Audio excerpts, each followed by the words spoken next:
maka dia akan menutup kembali. Ya. Assalamualaikum, hello guys, gua Nurintan di. Diapain? Ditontonlah videonya sampai habis. Di sini gue mau mereview salah satu senjatanya para YouTuber. Nggak cuma YouTuber sih. Tapi di mana barangnya ya? Oh, ini dia barangnya ya. Bisa kalian lihat masih terbungkus rapi. Gue di sini mau buka dulu kali ya. Mana senjata tajam? Nih kita buka dulu guys. Ya, ini dia barangnya guys. Ini adalah Moza Mini MX2. Moza Mini MX2 ini adalah generasi kedua dari Moza Mini MX. Menurut gua, Goodsense keren parah. Kenapa? Karena mereka berani menciptakan gebrakan baru untuk sekelas gimbal smartphone. Dan ini adalah gimbal pertama yang memiliki AutoSense. Oke guys, mari kita unboxing. Kelepetin. Aduh, masih disegel. Mari kita kelepetin. Wow. Keren parah. Saat pertama kali dibuka, yang paling pertama nampak adalah buku petunjuknya. Buku petunjuk ini memiliki dua bahasa, yaitu bahasa Inggris dan bahasa Cina. Dan ini adalah penampakan Moza Mini MX2-nya. Selain itu, kita juga mendapatkan kabel data, dan kabel data berupa kabel data Type-C. Moza Mini MX2 ini juga dibekali aksesoris berupa hand strap. Cara memasangnya tinggal masukkan ke lubang tersebut, lalu hand strap kita kaitkan ke pergelangan tangan. Harapannya agar tidak terjatuh. Kita juga dapat joystick cadangan, bentuknya imut. Dan ini akan berguna jika joysticknya mengalami kerusakan. Tapi pertanyaannya, kenapa ya mereka mencadangkan joystick? Apa joysticknya mudah rusak? Belum selesai sampai di situ, kita juga bakal ngedapetin kotak hitam berisi aksesoris tambahan lainnya. Kalau dari keterangannya sih, isinya berupa pouch dan tripod. Coba kita buka dulu, bener apa enggak ya isinya pouch sama tripod? Ya, ternyata bener. Isinya pouch dan tripod. Pouchnya lembut banget dan tripodnya kecil sesuai dengan gimbalnya. Dengan konsep lipat yang cukup ringkas, memudahkan para pemakainya untuk membawa gimbal yang satu ini kemanapun mereka pergi. Tinggal dimasukkan ke dalam pouchnya yang simpel itu, berbarengan dengan tripodnya, maka gimbal sudah siap untuk dibawa kemanapun pemiliknya pergi. Dan kayaknya udah nggak ada apa-apa lagi sih. Tapi tunggu dulu. Oh, ini buku petunjuknya juga.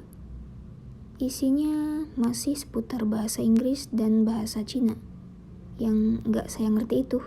Dan setelah di unboxing, kurang lebih isinya ada tripod, ada joystick cadangan, ada buku petunjuk, ada tali rambut, ada kantong Doraemon, nggak tahu ini apa ya, dan tentu saja pengawetnya. Maaf, kabel chargingnya ketinggalan. Oke teman-teman, di sini sudah ready Mini MX2-nya dan berbagai macam aksesoris yang disediakan oleh Goodsense untuk Moza Mini MX2. Dan sebelum ke tahap pengoperasian, saya mau membahas sedikit tentang bahan atau material yang digunakan oleh Mini MX2. Ini terbuat dari plastik ya, plastik tapi kokoh, padat, dan menurut saya ini berkualitas. Terus selain itu juga ini ada tombol-tombol, ada tombol, oh ya ini tombol joysticknya, ini ada tombol plus minus, ini untuk menzoom dan zoom in dan zoom out. Dan di sini juga ada tombol untuk menonaktifkan atau menyalakan. Selain itu juga di sini disediakan tombol trigger. Tombol trigger ini adalah ada fungsinya menonaktifkan gimbalnya. Ditekan bareng bersamaan dengan tombol yang ini. Selain itu di sini ada tempat untuk memasang tripod ya, seperti yang kalian lihat. Uniknya ini ya, untuk Moza Mini MX versi pertama maupun kedua, bolong untuk tripodnya ada di belakang, bukan di bagian sini. Ini ada petunjuknya sudah jelas. Kita nyalakan, kita unfold ya. Lubang yang ini untuk mencharging dan lubang kecil di atasnya katanya sih buat ngereset gimbalnya kalau mengalami keeroran. Bagian depan. Terus ini ada juga bagian belakang. Dan tidak bisa kita putarkan lagi karena cukup 2 kali tak. Nah, agar bisa berdiri, kita pasang dulu tripodnya.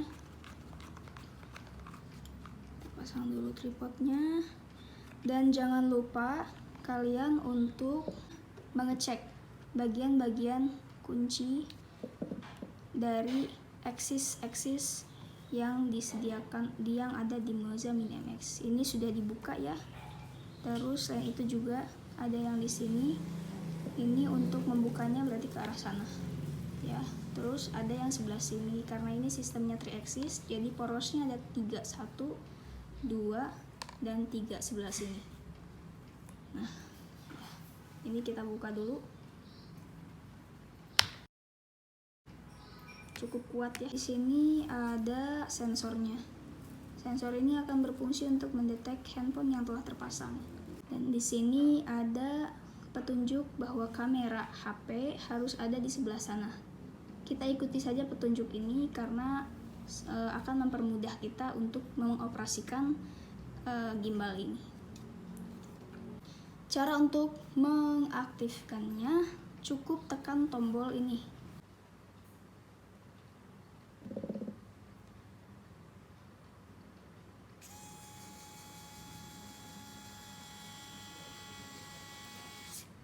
Seperti itu kawan-kawan. Oke teman-teman, kita ke App Store dulu. Kalau misalnya kalian HP-nya Android, bisa di Play Store juga ada. Apa sih namanya? Moza Zeni ya? Moza Zeni. Oke nih. Nah, ini dia. Moza Zeni. Kita download dulu ya. Ini bentar lagi beres. Oke, kita bisa buka.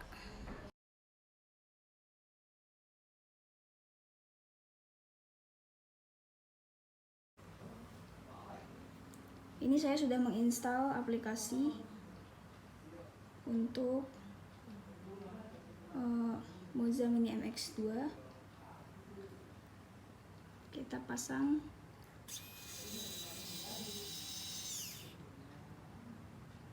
Ya. Oke, ini untuk tracking function.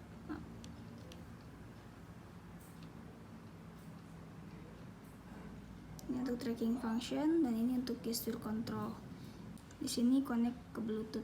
Sebetulnya bisa aja kalian pakai kamera biasa, cuman ada fitur-fitur yang kurang maksimal jika tidak menggunakan aplikasi Moza Zeni. Kalau misalnya pakai aplikasi Moza Zeni dan sudah terhubung, ada beberapa hal yang unik di sini. Kayak misalnya beberapa filter di sini. Terus selain itu juga di sini ada efek-efek untuk pengambilan video dan lain-lain. I've had times you feel you want to cry, and life seems such a trial. Above the clouds there's a bright blue sky, so make your tears a smile. Nah, ini ada fitur face tracking. Coba kita coba ya. Oke teman-teman, sekarang saya mau mencoba fitur face tracking. Apakah berfungsi dengan sangat responsif atau malah goyang. Ding ding dang dang. Ini saya sudah melakukan fitur face tracking. Dari kanan ke kiri, dari kiri ke kanan, dari duduk, berdiri, lalu duduk lagi. Bagaimana kalau kita coba dengan sangat cepat? Cukup stabil.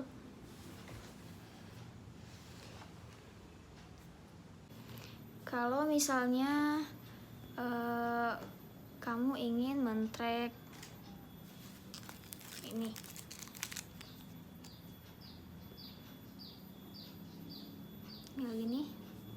maka dia akan men-track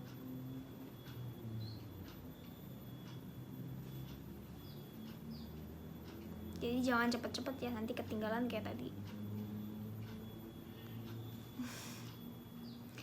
Ya karena objeknya terlalu kecil, jadi Moza Mini MX cukup kesulitan untuk men-tracknya. Kalau misalnya perlu ya jangan terlalu kecil untuk men-track objeknya. Oke, jika kalian ingin mengambil foto, kalian tinggal klik tombol yang ini, cukup sekali klik saja seperti ini, maka fotonya akan terambil, dan ini hasilnya. Fitur ini cukup memudahkan kita untuk mengambil maupun mengabadikan momen video tanpa perlu menekan-nekan tombol di layar. Selain itu, kalian juga bisa mengambil video dengan menekan tombol ini seperti ini, dan dia akan men-start recording. Lalu jika kalian ingin mematikannya lagi, cukup klik lagi saja satu kali, maka dia akan menyelesaikan perekamannya. Kalau kalian pengen ganti mode dari mode foto ke mode video atau dari mode video ke mode foto, kalian gak perlu repot-repot pijit di layar. Cukup double klik tombol yang ini seperti ini, dan dia akan berganti ke mode foto. Dan double klik lagi seperti ini, maka dia akan berganti kembali ke mode video. Tapi syaratnya satu, kalian harus masuk ke aplikasinya. Karena jika menggunakan kamera biasa, itu tidak akan berfungsi. Gak cuman itu, jika ditekan sebanyak 3 kali, akan mengubah orientasi handphone dari landscape ke potret. Seperti ini. Dan jika ditekan lagi sebanyak 3 kali, akan mengubah potret ke landscape. Fungsi tombol plus dan minus adalah untuk menzoom in dan menzoom out suatu objek. Seperti ini. Jika kalian ingin memposisikan kembali gimbal ke mode standby, kalian bisa klik satu kali tombol plus seperti ini, maka dia akan pada mode pan and tilt. Lalu tekan lagi satu kali untuk mode fan follow seperti ini, maka gimbal kita bisa gerak bebaskan tanpa hambatan, mulus dan lancar. Jika kalian tekan tombol minus sebanyak 1 kali, maka gimbal akan berada pada mode FPV. Gimbal bisa kita gerakkan ke atas ke bawah, ke kiri dan ke kanan, dan dia akan mengikuti ke arah mana kita gerakan. Seperti ini. Selain itu, fungsi tombol joystick di sini untuk mengarahkan ke atas maupun ke bawah, atau bisa kita sebut dengan tilt 140 derajat. Fungsi tombol joystick yang mungil ini juga bisa kita gunakan untuk menggerakkan handphonenya ke arah kiri maupun ke arah kanan seperti ini, atau bisa kita sebut dengan pan 340 derajat. Yap, pada kesempatan lain, joystick yang kecil ini juga bisa memutar handphone yang gede icu seperti ini. Atau kita bisa menyebutnya dengan roll 300 derajat. Yap, di sini ada tombol trigger. Jika kalian ingin melakukan fitur fast tracking, cukup tekan 1 kali. Jika diklik 2 kali, maka posisi gimbal kembali standby atau pan and tilt, sama seperti saat kalian memijit tombol plus pada gimbalnya. Jika kalian ingin memindahkan dari front kamera ke back kamera, itu tinggal pijit tombol trigger 3 kali. Tapi tangan Anda 53. Dan dia akan berpindah seperti ini. Kalau misalnya kalian ingin memindahkan lagi ke front kamera, tinggal pijit 3 kali lagi, maka dia akan berpindah dengan seperti ini. Kemudian di sini ada mode gestur, di mana ini akan mempermudah kita untuk melakukan pemotretan, pengambilan video tanpa perlu memijit tombol dan sebagainya. Sekarang saya akan mencoba untuk fitur gestur.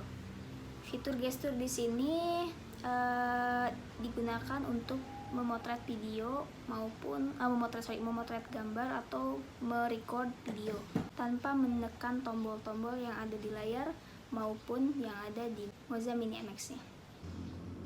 Seperti ini.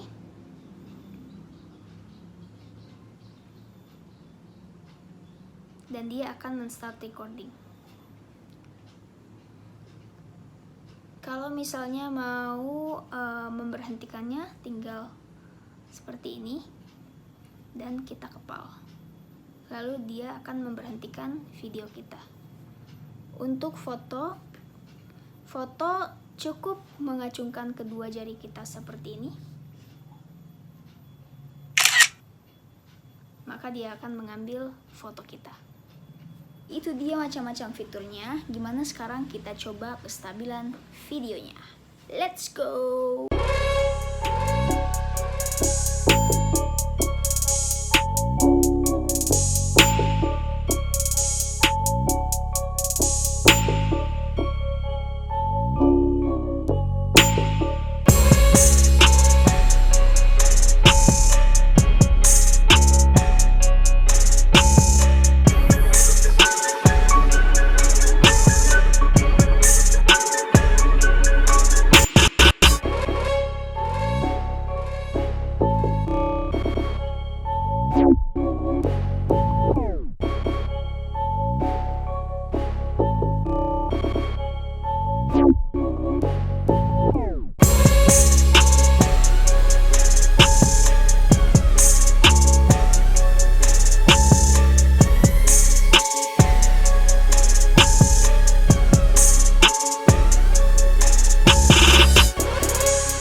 Nah, itu dia hasil videonya. Gimana? Mantep nggak? Sorry sebelumnya gue cuma bisa nampilin mode berlari dan mode berjalan. Karena sampai saat ini belum nemu yang nge-tag video pakai gimbal sambil salto. Jika kalian ingin menonaktifkan, cukup tekan tombol trigger yang di bawah sini, ya. Tombol trigger yang ini. Dan ini, tombol ini. Maka dia akan nonaktif. Kita pijit berbarengan ya.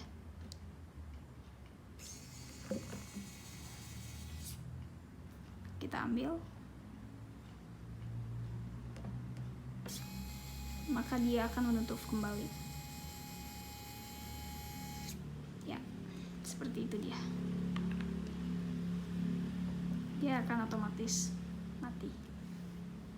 Nah, seperti itu dia teman-teman cara mengoperasikan si Moza Mini MX2 ini.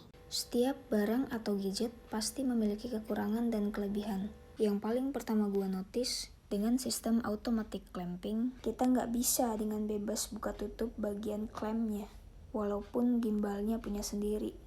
Apalagi buat kalian yang sukanya uburu-uburu. Tentunya butuh perawatan khusus agar motornya awet dan gak cepet rusak. Tapi jangan khawatir, Moza Mini MX-2 ini sudah didesain secanggih mungkin. Saat gimbalnya dinonaktifkan, bagian clampingnya akan otomatis mengarah ke atas untuk menghindari resiko handphone terjatuh saat klampnya terbuka. Selain itu, Moza Mini MX-2 ini diklaim hanya untuk handphone dengan berat kurang dari 280 gram dan kelebaran kurang dari 88 mm. Handphone yang lagi gua gunain sekarang ini beratnya nggak lebih dari 200 gram dan lebarnya kurang dari 80 mm. Tapi kadang tiang porosnya masih bertabrakan dengan handphone saat handphonenya berpindah orientasi dari landscape ke potret atau dari potret ke landscape. Entah karena kepanjangan atau keberatan ya handphonenya. Di samping itu, hand gripnya yang mantep, desainnya yang cakep, dan beratnya yang gak lebih dari 500 gram, cukup ringan buat dibawa kemana-mana. Dengan kapasitas baterai built-in 2000 mAh dan hanya membutuhkan waktu charging selama 2,5 jam, bisa tahan loh meskipun gimbalnya dipakai sampai 24 jam non-stop. Wow, worth it dong buat dibeli.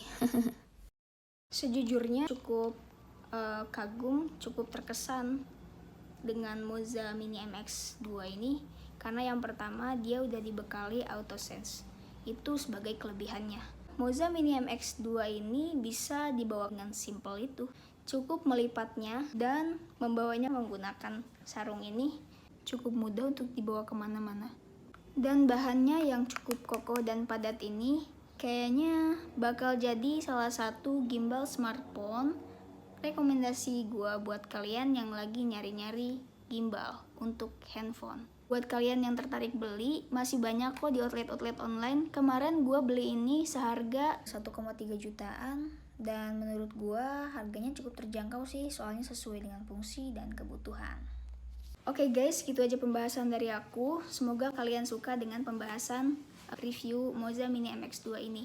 Mohon maaf jika ada yang salah dan kurang dari penjelasannya ya. Saya pamit undur diri. Assalamualaikum warahmatullahi wabarakatuh. Oke, berhubung gak ada lagi yang perlu gue bahas, ya udahlah ya, kita closing aja.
Oke cemen-cemen, gue gak maksa kalian buat nyalain notifikasi maupun share video ini. Tapi seenggaknya like, komen, dan subscribe kali ya.